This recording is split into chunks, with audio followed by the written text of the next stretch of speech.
Let me tell you, folks, golf is one of those sports where the most dramatic moments don't always come from the scoreboard, they come from the human story behind it. Take Anna Huang's win at the PIF London Championship.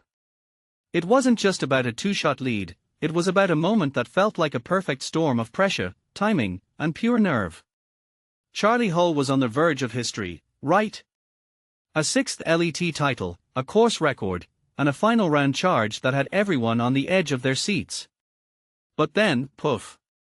A four-putt on 17, and suddenly the narrative flipped.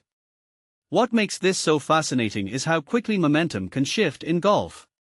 Hull wasn't just losing a title, she was losing a chance to etch her name into the sport's memory.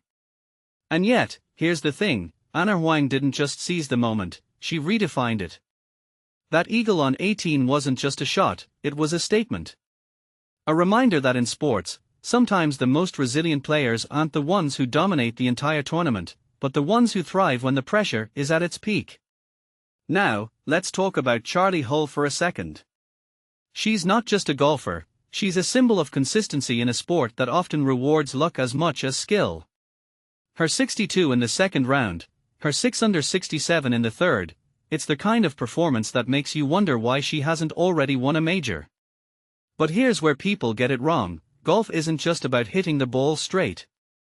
It's about mental toughness, about surviving the moments when everything seems to conspire against you.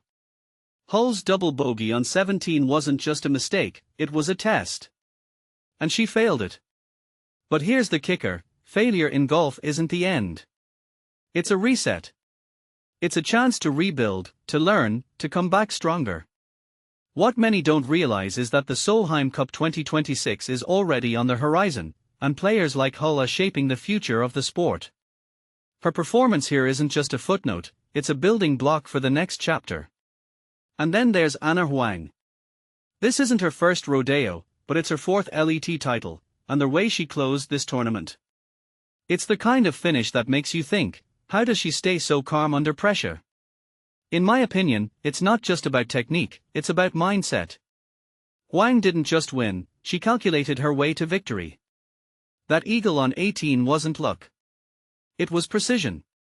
It was a calculated risk that paid off. What this really suggests is that modern golf is evolving into a sport where mental fortitude is as important as physical skill. And Huang? She's leading that charge. But let's step back for a moment. The PIF London Championship isn't just a tournament, it's a microcosm of the sport's future.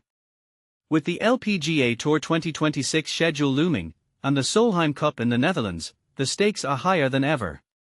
Players like Hull and Huang aren't just competing for titles, they are competing for legacy. And if you take a step back and think about it, the real story here isn't just about who won or lost. It's about how these moments shape the next generation of golfers. How they inspire others to chase their dreams, to embrace the pressure, and to never let a single bad shot define them. Because in the end, golf isn't just about the scorecard. It's about the journey, and Huang's journey. It's just getting started.